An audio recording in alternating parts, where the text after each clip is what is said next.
तो कक्षा 7वीं के बच्चों बिल्कुल से रेडी हो जाओ, क्योंकि इस वीडियो में मैं आपको आपके 21 दिसंबर के सामाजिक विज्ञान के पेपर के लिए लेकर के आ चुका हूं मॉडल पेपर, जो कि पूरा कंप्लीट करके जाना। 1 से लेकर के 26 तक के सभी प्रश्नों के उत्तर के साथ बताने वाला हूं। ये वीडियो बिल्कुल मिस मत कर देना, क्योंकि आप लोगों के लिए बहुत ही हेल्पफुल वीडियो आ चुका है। पूरा का पूरा वीडियो देख के जाना। 1 से लेकर के 26 तक के सभी प्रश्नों के अच्छे अच्छे उत्तर दूंगा, सही उत्तर दूंगा तो आपको पूरे के पूरे नंबर मिलेंगे। और वीडियो पूरा देख लेना, अपने दोस्त को वीडियो को भेज दो। समय आपको वही 2.5 घंटे का मिलने वाला है। पूर्णांक आपका 60 नंबर का है, और इस 60 में ना अच्छे नंबर लाना चाहते हो तो वीडियो पूरा देख लेना मेरे दोस्त, मजा आ जाएगा। देखिए, निर्देश आपका कहता है कि सभी प्रश्न हल करना अनिवार्य है ना। यह कहता है सेकंड नंबर, यह केवल अभ्यास हेतु का नमूना प्रश्न पत्र है, जैसा कि मैंने कहा कि मॉडल पेपर है ना। चलिए स्टार्ट कर लेते हैं अपने बहुविकल्पीय प्रश्न की ओर। 1 से 5 तक आपके बहुविकल्पीय प्रश्न रहेंगे, जो कि आपके एक एक नंबर के हैं। देखिए, फर्स्ट नंबर का प्रश्न आपका कहता है कि पांडुलिपियों को किस स्थान पर रखा जाता था। पांडुलिपि भाई भवन में, महल में, सभागार में, अभिलेखागार में। तो पांडुलिपि हो गई पुराने प्राचीन कोई भी, जैसे कह लो पांडुलिपियां हो गई है ना, कोई भी ग्रंथ हो गए है ना, छोटे छोटे कागज पे अभिलेख हो गए, उन्हें कहाँ पे रखा जाता है? अभिलेखागार में। कहाँ पे? इसका आंसर आपका डी नंबर ऑप्शन सही रहेगा, अभिलेखागार में, है ना। इस तरीके से आप अच्छी राइटिंग में देखो लिखोगे ना तो नंबर कोई भी आपका नहीं काट पाएगा, बस आंसर सही होना चाहिए। सेकंड नंबर है आपका, भारत आने वाले यात्री एबन बतूता पहन के जूता, है ना। ये आपने पढ़ा होगा ना क्वेश्चन, ये आपने कविता पढ़ी होगी, है ना। तो एबन बतूता का संबंध किस देश से था? तो अमेरिका से, अफ्रीका से, ईरान से या चाइना से। तो क्या रहेगा? अफ्रीका से, है ना। अफ्रीका के मोरक्को देश के थे ये, है ना। अफ्रीका के मोरक्को, अफ्रीका इसका आंसर आपको याद रखना। नेक्स्ट है आपका, अकबरनामा और आईने अकबरी के लेखक कौन थे? देखिए, कई सारे स्टूडेंट इसका आंसर अकबरनामा देख करके अकबर में अकबर है तो यहाँ पे अकबर लगा देंगे। अकबर, जियाउद्दीन बरनी, औरंगजेब, अबुल फजल। इसके राइट आंसर है आपका अबुल फजल, है ना। इसका आंसर आपको क्या रखना है याद? अबुल फजल, ये आपका राइट आंसर यहाँ पे रहेगा, है ना। नेक्स्ट क्वेश्चन आ जाता है 4 नंबर का, पृथ्वी के चारों ओर फैली वायु की परत। भाई वायु की परत तो वायुमंडल, सीधा लगा देना, कुछ ज्यादा सोचना नहीं है। वायु मतलब वायुमंडल, याद कर लो इसको। नेक्स्ट आपका आ जाता है, अवसादी चट्टान का उदाहरण है भाई, तो बलुआ पत्थर या संगमरमर, बेसाल्ट, ग्रेनाइट। बलुआ पत्थर, क्या बलुआ पत्थर जो है क्या है? अवसादी चट्टान का उदाहरण है। इसको याद कर लो, दिमाग में उठा लो बिल्कुल ध्यान से। नेक्स्ट क्वेश्चन हमारा आ जाता है रिक्त स्थान के रूप में, जो कि आपके एक एक नंबर की। देखिए, एक एक क्वेश्चन को याद करते जाना मेरे दोस्त, क्योंकि आप लोगों को देखिए थोड़ा जूम कर देता हूँ यार, मैंने ध्यान नहीं दिया आप लोगों को शुरुआत में। ये ठीक दिख रहा है ना? आप देख लो, एक एक से स्क्रीनशॉट ले लो इसका बढ़िया से। चलिए आगे देख लेते हैं। 6वें नंबर का प्रश्न कहता है कि पृथ्वी के अंदर स्थित बल खालिस्तान है। तो पृथ्वी के अंदर बल है गुरुत्वाकर्षण बल। कौन सा? गुरुत्वाकर्षण बल। जब भी तो अपन कोई चीज अगर ऊपर फेंकते हैं ना तो वो सीधे आकर के धरती पर गिरती है। तुम भी कभी ऊपर उड़ने का प्रयास करना, नीचे धरती पे आकर गिरोगे धय पटक, है ना। लाला जी भी केला खा के धरती पे गिरे थे, ऊपर नहीं उड़ गए थे, है ना। तो क्या है? ये गुरुत्वाकर्षण बल के कारण। तो ये गुरुत्वाकर्षण बल है। कौन सा? गुरुत्व। एक और बल होता है धरती में, पृथ्वी में, चुंबकीय बल, याद रखना। लेकिन गुरुत्वाकर्षण यहाँ पे याद आंसर इसका रखिएगा। अगला है आपका, खालिस्तान एक घातक बीमारी है भैया, तो हैजा हो जाएगा, और भी कई सारी ऐसी बीमारियां, कैंसर भी लिख सकते हो। हैजा आंसर आपको याद रखना है। नेक्स्ट है आपका, विधानसभा के सदस्य को खालिस्तान कहा गया है। भैया कहते हैं ना कि चाचा विधायक है हमारे, है ना। विधानसभा के सदस्य कौन है? विधायक, यानी कि MLA, इसको याद रख लेना। MLA यानी कि विधायक, है ना। तो ये विधानसभा के सदस्य क्या कहलाते हैं? विधायक। आंसर याद रखिए। अगला है आपका 9वें नंबर का, चोल काल में गांव के समूह को कहा जाता था। तो क्या कहा जाता था? कुर्रम, है ना। कुर्रम कहा जाता था। इस तरीके से आंसर लिख दीजिएगा, कुर्रम। नेक्स्ट है आपका, खालसा पंथ की स्थापना का श्रेय खालिस्तान को दिया जाता है। तो किसको दिया जाता है? गुरु गोविंद सिंह को दिया जाता है। किसे दिया जाता है?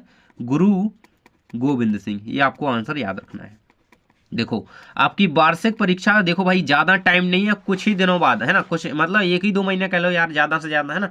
तो आने वाली है और उसके लिए मैं तैयारी करवाऊंगा, तो इसलिए सब्सक्राइब को बटन दबा दो जल्दी से। यहाँ से हमारी अति लघु उत्तरीय प्रश्न आ जाते हैं, जो कि 11 से 16 तक रहेंगे, 2-2 नंबर के, है ना। देखिए, 11 नंबर का प्रश्न है आपका, अभिलेखागार से क्या आशा है भाई? ये अभिलेखागार की बात की जा रही है। ये जो देखिए, जहाँ पे पांडुलिपियों को कह दो, सीधी बात है यार। ये देखो, कई सारे क्वेश्चन ना पेपर में ही मिल जाते हैं, तो ध्यान से पूरे क्वेश्चन को भी पढ़ा करो, है ना। अभिलेखागार क्या है? जहां पे देखो, जहां पे क्या किया जाता है, पांडुलिपि हो गई, कोई प्राकृतिक प्राचीन दस्तावेज कह लो, पांडुलिपि हो गई, है ना, उनको जहां पे एकत्रित करके रखा जाता है वो क्या है? अभिलेखागार है। बस सीधा आंसर है आपको। और आंसर देखना चाहते हो तो कोई यार वो बात थोड़ी है मैं नहीं दिखाऊंगा। क्यों नहीं दिखाऊंगा? ये रहेगा आंसर यार, ये रहेगा। देखिए अभिलेखागार ऐसे स्थान, देखिए अब ठीक दिख रहा है ना मेरे दोस्त, देखो सब्सक्राइब नहीं करते हो तुम लोग यार, कैसे बच्चे हो। अभिलेखागार ऐसे स्थान जहां दस्तावेजों और पांडुलिपियों को संग्रहित किया जाता है, वो क्या कहलाते हैं, अभिलेखागार कहलाते हैं। इसको याद रख लेना ध्यान से, है ना।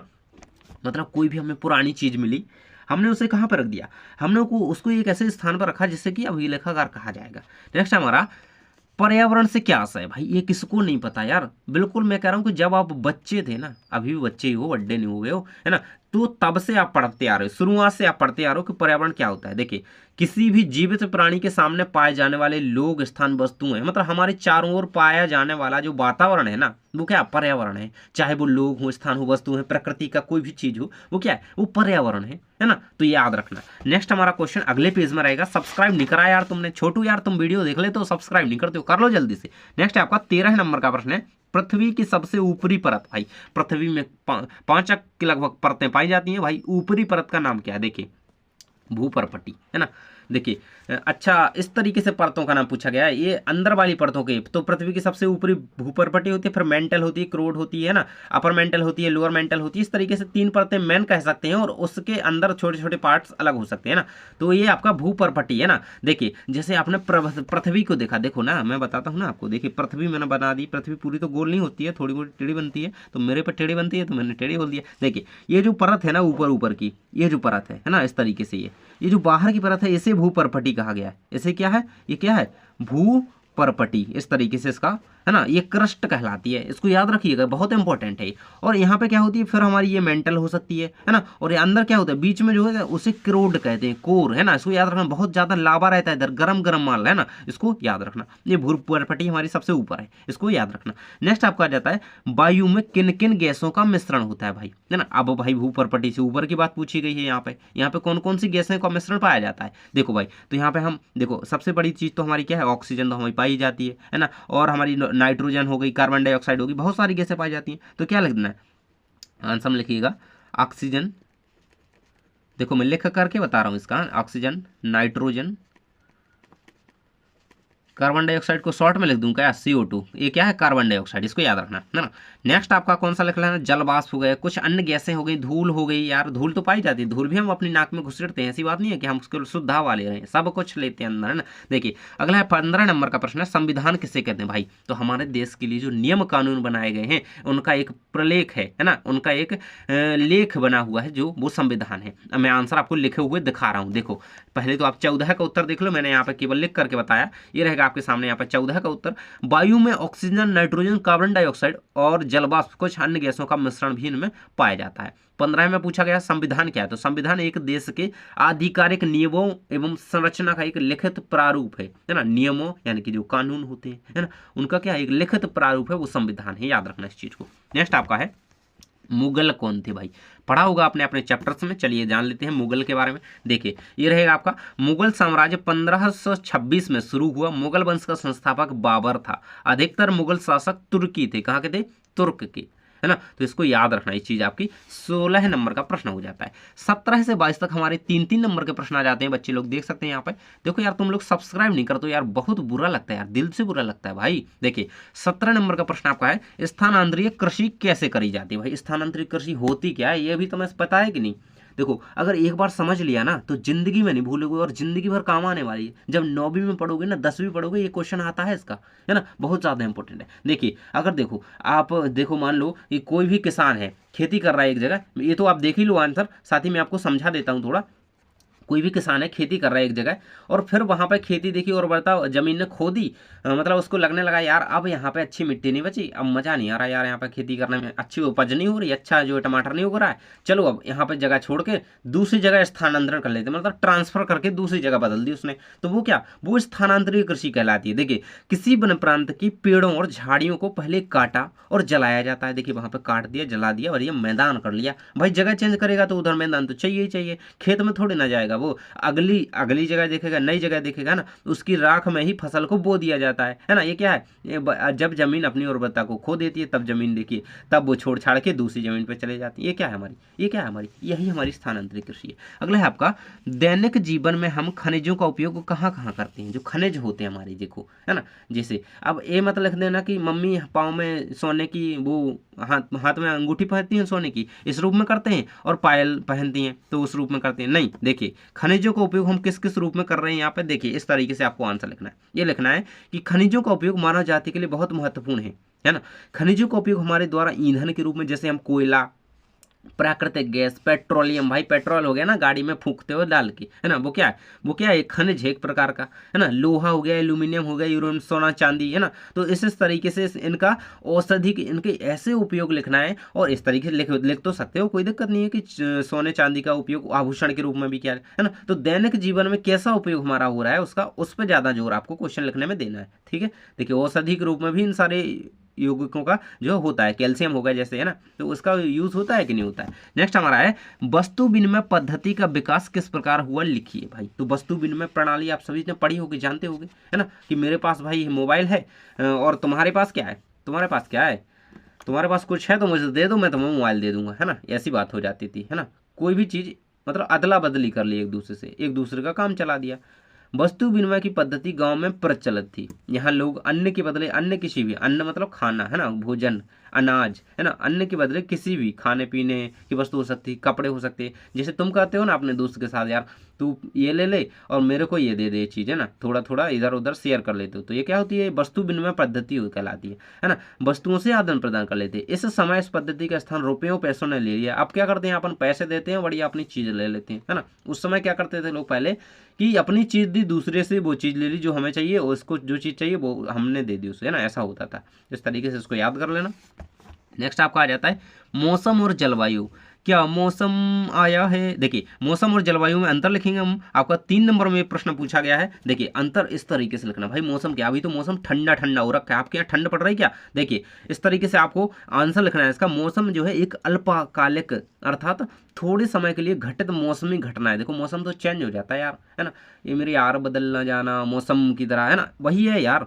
मौसम जो है अल्पकालिक अर्थात थोड़े समय, मतलब थोड़े समय में चेंज हो जाता है। अभी धूप निकली थी यार, अभी बारिश होने लगी, और धूप में बारिश हो रही, तो भाई उसे कहते क्या है ना। देखिए जबकि जलवायु मौसम का ही दीर्घकालिक रूप है, मतलब जो क्या लंबे समय तक रहे, है ना, जो लंबे समय तक बना रहे वो क्या है, जलवायु कहलाती है ना। और जो मौसम जल्दी जल्दी चेंज हो जाए यार, वहीं धूप निकल लगी और वहीं पे बारिश होने लगी, फिर यार ठंडा मौसम हो गया एकदम, है ना, फिर दूसरे दिन क्या धरती में से गर्मी निकल रही, वो क्या है, मौसम है, याद रखना इस चीज को। नेक्स्ट आपका आ जाता है, गर्मी के मौसम में कौन सा फल आपकी प्यास दूर करने में सहायक होता है। भाई ये किसने नहीं खाया, बड़े बड़े बीज निकलते हैं उसमें, मजा आ जाता है एकदम, है ना। तरबूज खाया ना, देखो देखो गर्मी के मौसम में हम अपनी प्यास दूर करने के लिए तरबूज खाते हैं, और भी कई सारे फल हो सकते हैं, लेकिन भाई मेनली रूप से तो यही खाते हैं ना। 10 रुपये 8 रुपये किलो मिलने लगता है, बढ़िया अच्छा उठा के लाए, लंबा चौड़ा बड्डा सा काटा घर पे, है ना, और खाया, बढ़िया स्टिक लगा के उसमें ऐसे ऐसे खा रहे हैं भाई। कुछ लोग नमक डाल के खा रहे हैं, है ना, तरबूज। ठंड गर्मियों में हम क्या बढ़िया अच्छी ठंडक के लिए हम क्या करते हैं, तरबूज खाते हैं ताजे ताजे। अगला क्वेश्चन आपका आ जाता है, विधायक किसे कहते हैं। अभी मैंने बताया ना, चाचा विधायक हैं हमारे, है ना, ऐसा डायलॉग है एक, है ना। तो वही एमएलए जो होते हैं ना, विधानसभा के सदस्य कहलाते हैं। उन्हें क्या कहा जाता है, एमएलए या कि विधायक कह सकते हैं ना। देखिए तो विधानसभा के सदस्यों को जो है एमएलए कहा जाता है। आंसर आपको लिखना है, विधानसभा के सदस्य को विधायक या एमएलए कहा जाता है। देखो सब्सक्राइब नहीं करते हो तुम, तो मुझे बुरा लगता है यार, सब्सक्राइब कर लिया करो। देखो यहाँ से हमारे 23 से 26 तक आपके 5-5 नंबर के प्रश्न आ जाते हैं भाई। देखो 25 नंबर, 23, 24, 25, 26 तक, है ना। 23 नंबर का प्रश्न कह रहा है कि चोलकालीन प्रशासन व्यवस्था की प्रमुख विशेषताएं लिखिए। चोलकालीन जो व्यवस्था थी उसके प्रशासन की विशेषताएं लिखनी। देखो इसका आंसर आपको किस तरीके से लिखना है, देखो अच्छा आंसर है। देखो चोलकालीन व्यवस्था में क्या होता था, चोलकालीन प्रशासन व्यवस्था में किसानों की बस्तियां उर कहलाती थी। क्या कहलाती थी, उर, है ना, बस्ती नहीं कहते थे उसे, मतलब कि वो मोहल्ला है, नहीं, क्या और जाना है ना। तो गांव की बस्तियों के समूह को क्या नाड़ू कहा जाता था। जो गांव की बस्तियां होती थी उन्हें क्या नाड़ू, जहां पर किसान रहेंगे उन्हें और कहा जाएगा, जहां पर गांव के लोग अन्य रहेंगे और काम करते हैं सारे रहेंगे, उन्हें नाड़ू कहा जाता था। ग्राम परिषद और नाड़ू न्याय करने और कर वसूलने, जैसे कर वसूलने मतलब टैक्स वसूलने ना, कोई भी काम कर रहा है उससे इसने इतना कमाया तो अभी भी टैक्स खूब धड़ाधड़ लिया जा रहा है, आप सभी को पता है ना। ये चीज़ पूरी याद कर लेना 5। नेक्स्ट है आपका जल संरक्षण की कुछ विधियां बताइए भाई, ये तो जरूर से पता होना चाहिए आप लोगों को। अगर आप लोगों को नहीं पता है ना, जल बचाना चालू कर दो आज से, है ना। कम पानी लुढ़काया करो, है ना, कहाँ पानी कम ढोलना है। देखिए जल संरक्षण की विधियां क्या है। छोटे तालाबों, भूमिगत टैंकों, बांध आदि से जल संरक्षण किया जा सकता है ना। ये इसी में नहीं किया जा सकता, हम अपने घर में छोटा छोटा सा अगर पानी बचाए ना, है ना, एक एक बूंद, तो बहुत पानी बचाया जा सकता है। वर्षा जल संग्रहण करके, है ना, जल संरक्षण किया जा सकता है। वृक्षारोपण करके जल का संग्रहण किया जा सकता है। नगरों और महानगरों में घरों की नालियों के गड्ढे बनाकर एकत्रित किया जाए और पेड़ पौधों की सिंचाई के काम में इसको रिसाइकिल करके साथ पेयजल की बचत अवश्य की जा सकती है ना। तो इस तरीके से ये सारे उपाय हो सकते हैं, है ना।